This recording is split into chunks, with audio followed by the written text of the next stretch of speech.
Over the years since the indie boom, there has been plenty of sandbox games that cover a vast array of different themes. From the blocky world of Minecraft, to the 2D world of Terraria, to the visually impressive world of Creativerse, to the countless possibilities that came with Starbound, not to mention the countless survival sandboxes. There really isn't much that hasn't been done, but the game we're looking at today is one that is trying something very different. Alchemy Garden is a sandbox game with a focus on gardening and alchemy that is being developed by indie developer Sushi and published by Metaboli Publishing. It released on Steam in Early Access October 18th for PC. It is estimated to remain in Early Access for around 1 year. The game is currently on sale with a 20% discount and is priced at €7.19. The sale will end December 3rd, where the game will return to its full price of $8.99. Despite Alchemy Garden currently being in an early alpha stage of development and quite rough around the edges, it is a very promising game that introduces the basic mechanics and fundamentals of the game's focused exploration, gardening and alchemy very well, while also providing an enjoyable experience. Please note this preview and the footage in this video is of an early alpha build of the game and does not represent a complete or finished product. There is no plot to Alchemy Garden, instead it's all about the gameplay. Alchemy Garden focuses on exploration, gardening and of course the brewing of potions using alchemy. The objective of Alchemy Garden is for you, an alchemist, to go out and explore, finding ingredients for your potions and then crafting them to sell to the villagers of the quiet little village that your small hilltop house and shop resides. As you progress and begin to make money, you can expand your business by buying a new and bigger home and even an alchemy shop that sits right in the centre of town. The concept is a very interesting one. Taking on the role of being an alchemist, building up a small alchemy business, is something that hasn't been done before, at least to my knowledge. And with the game having zero combat, it results in quite a relaxing and meditative experience while giving all the freedom that the sandbox genre presents. Let's get down to the details, starting with the exploration. At present, Alchemy Garden has two small biomes to explore, the woodland and the swamp. Each of the biomes has its own species of plant that are needed to be collected in order to make potions. The woodlands contains the likes of daisies, roses and tulips. The swamp contains plants such as the swamp lily and the swamp hibiscus. Plants come in three forms of rarity, which are common, rare and epic. The rare and epic ingredients are used to make more powerful and advanced potions, while common ingredients are used to make more basic ones. Each day more plants respawn into the map ready for you to collect. You can also collect other resources such as stone and coal by finding and mining big boulders of each using a pickaxe, and wood from tree stumps using an axe, all of which, like the plants, randomly respawn into the map each day. The collecting of ingredients and resources is a simple process, and with the map being relatively small at the moment, it doesn't take up much time to search both biomes, but still gives a satisfying amount of exploration. The random respawning of the resources each day results in you never knowing exactly how many of each plant you'll find, with the rare ones always being a treat when you do find them.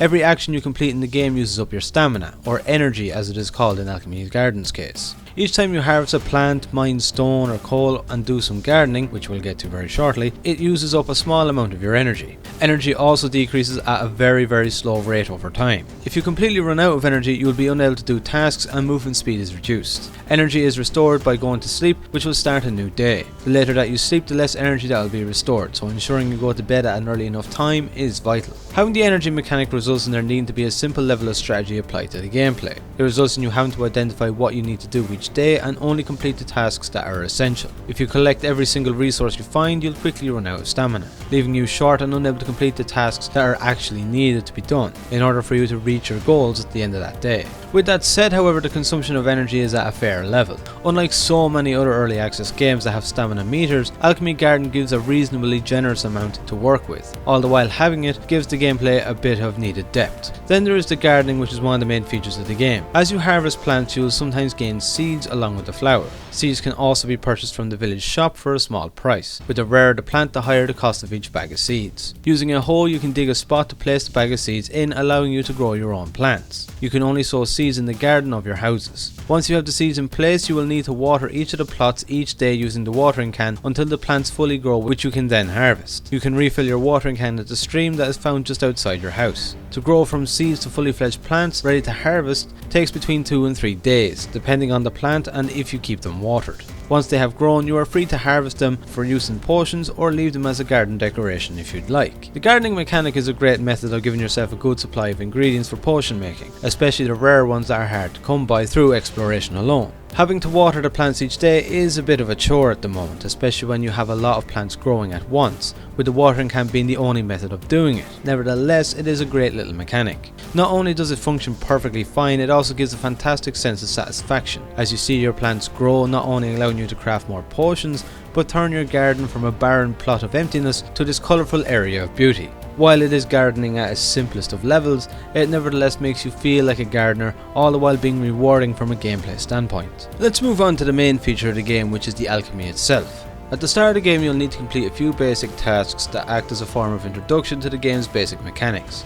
There are only about 4 in total that don't take long to complete at all.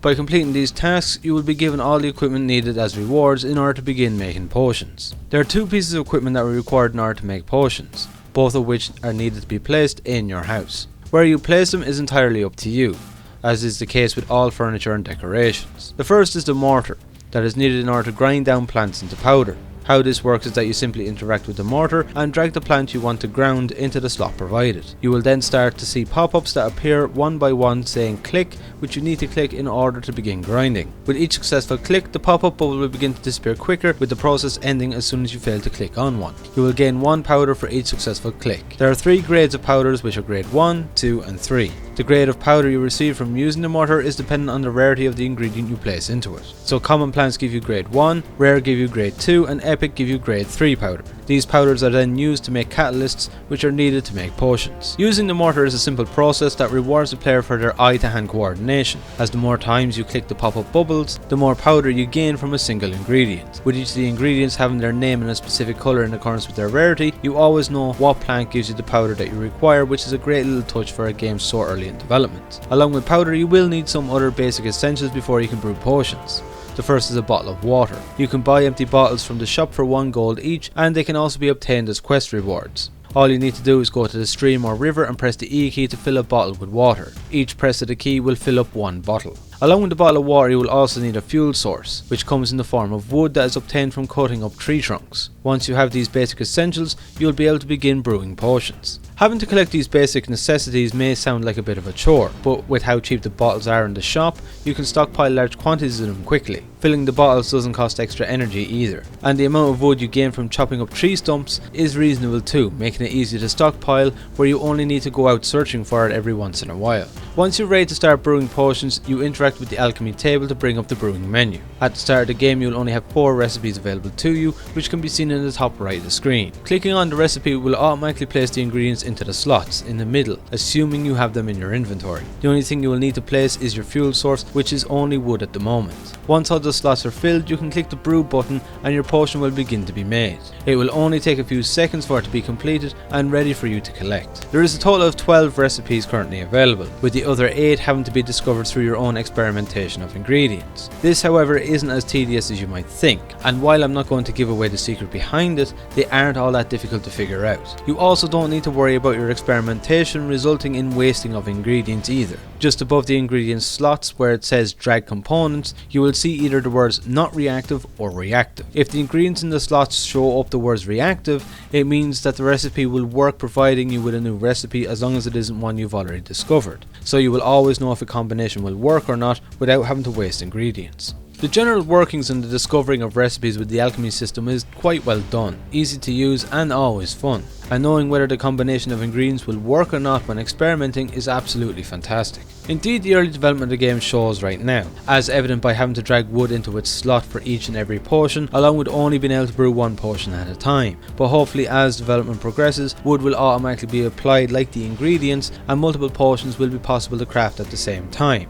just with a longer crafting time for a balance of course. Other than that, however, it works very well. Then there is the selling of your potions and items. Outside of your house is a small stall which is your starting shop in Alchemy Garden. Here you can place up to 3 items to put up for sale. These include potions along with ingredients. You simply drag the item into one of the 3 slots and apply the price you wish to sell it for. Much like with the game Moonlighter, the pricing of your items is trial and error, with you needing to experiment and adjust your prices in regards to your customers' expressions. If it is too expensive, they will respond with a red face saying it's too expensive, and you then need to adjust it, lowering the price. The amount a customer is willing to pay will also depend on how high or low the demand for the item is. The higher the demand, the more customers are willing to pay. Once you've placed your items on the stall and are happy with the pricing, you can open the shop by clicking on the sign on the top left of the stall, switching it from closed to open. Once open, customers will start arriving to look at your goods, buying if the price is right or telling you if it's too expensive if not. If a customer is happy and wants to buy an item, they'll pick it up and place it on the circle by the cash box. You simply interact with the item to sell it, with all the money going into the cash box that can be collected at any time.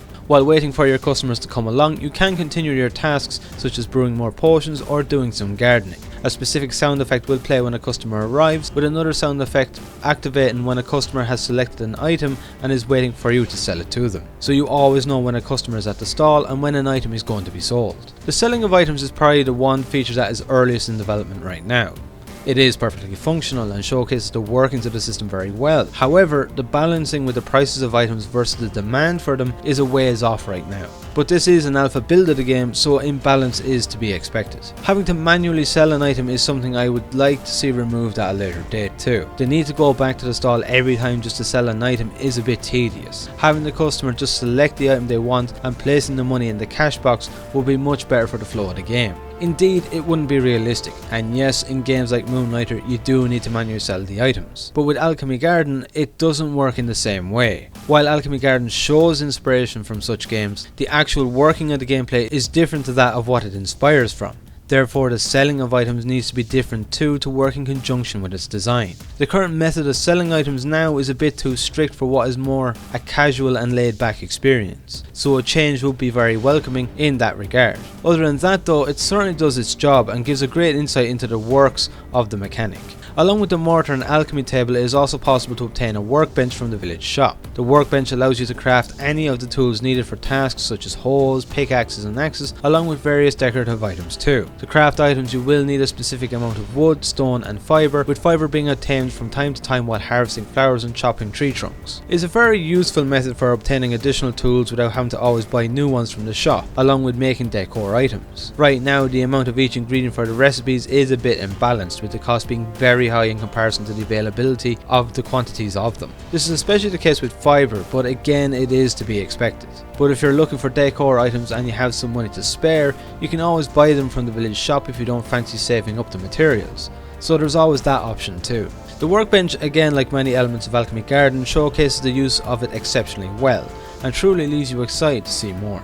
Along with obtaining money from selling your products and ingredients, you can also accept jobs from the village notice board that is found in the centre. Every 3 days a new batch of jobs are displayed on the board for you to choose from. At the moment there are only 2 types of jobs, that being alchemist jobs and gardening jobs. Alchemist jobs revolve around alchemy, generally asking you to brew a number of specific potions, while gardening jobs revolve around obtaining a certain amount of specific plants. You can accept up to 3 of these jobs at any one time, with the rewards depending on the difficulty of the job. Jobs that are looking for greater quantities of items or rare, more expensive items have much better rewards and payouts, but are more difficult to complete within the 3-day time frame, while the jobs with lower rewards are much easier. Once you've obtained the items needed for a job, you simply go into your journal by pressing the J key and click on the complete task to receive your reward. You don't need to deliver the goods to a specific NPC or anything like that, which is unrealistic, but fitting with the more casual and laid back nature of Alchemy Garden. The ability to take on jobs and complete them for rewards is a great method of obtaining money and specific items as rewards. At the early stage of the game, while you're still coming to grips with all the mechanics, it is a fantastic way of getting yourself set up with some money to help get things rolling. And as you begin to learn new recipes and figure out how things work efficiently, you can start to take on more challenging tasks that have massive rewards. The jobs really add a nice depth to the game and give you otherwise missing goals to achieve, all the while being satisfyingly rewarding for the challenge that they present. They are a great addition that really brings Alchemy Garden together. The final thing to discuss is the buying of houses and shops. At present there is a total of 3 houses in the game. The first is your starting house at the hilltop. The second is a house in the swamp, and the third is the alchemy shop in the centre of town that acts both as a big shop and a home all in one. The swamp house costs 18,500 gold and the alchemy shop costs 12,500, with each one providing a bigger building and garden than the last. The alchemy shop is the big game changer that allows you to place numerous item tables in it, enabling you to display lots more items for sale. And with it being in the centre of town, the number of visits from customers is also increased, giving more sales quicker. The ability to purchase new houses not only allows you to expand and grow more ingredients, but also gives a sense of progression to the game. After starting with this tiny little hilltop hut, hut to then moving into a really big house in the centre of the village feels like you're really climbing up the alchemy ladder. It gives a great sense of satisfaction. The downside to the houses is that right now there isn't really any furnishings for the interior of them, with the exception of the workstations, a bed and some storage boxes. Other than that, there isn't anything to put in your house in the sense of furniture. Nevertheless, I'm hoping to see such additions as development progresses, and until then, it showcases the design and workings of the house as well. As a whole, the gameplay to Alchemy Garden is, as expected, early, but nevertheless gives you more than enough content to play around with, all the while giving a fantastic look into the developer's vision of what their goals with the game is. There are about 3, maybe 4 hours of content in the game depending on how thorough you are with it, which is quite reasonable. What is currently available is all perfectly functional and pretty fun to play around with, all the while the build being, from my experience, completely bug free. Indeed, there are improvements to be made. The UI of the menus needs some work. The detection of items for the automatic picking up of them is a bit hit and miss. The durability of your tools could do with a bit of an increase, and the game could certainly do with a clock to showcase an exact reading at a time. But generally speaking, it is well designed and a great look into a very promising future that Alchemy Garden holds.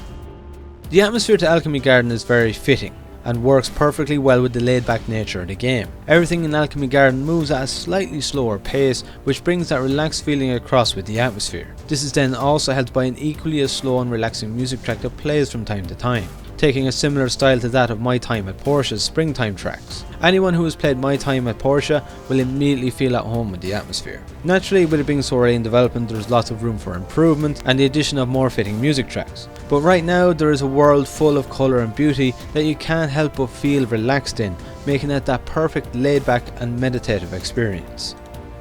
Alchemy Garden is one of those rare instances where from the moment I saw it, I was drawn in, where I thought to myself, I need to play this and make an autopsy on it. Very few games these days have that effect on me, and the fact that Alchemy Garden does is a testament to the general intrigue and its concept. Yes, it is early access. Yes, it is an alpha stage of development, but the general passion and enthusiasm of the developer can be seen and felt in every nook and cranny of Alchemy Garden. There is nothing haphazard about its design. Everything has a purpose and everything can be used in one form or another, with all the mechanics working extremely well with each other. There isn't enough content yet that I could go as far as to call it outstanding, but it is certainly showing a very promising future. A future that I can see a lot of gamers really getting into as development progresses because of its generally unique concept. Yes, it certainly shows inspiration from other indie games like Moonlighter and My Time at Porsche, but how the game in its entirety is designed and put together is very different from that inspiration, and I can see Alchemy Garden having its own spot in the ranks of the sandbox games because of that. If you love sandbox games or just like the idea of being an alchemist with their own shop, keep this one on your radar. It holds a massive amount of potential.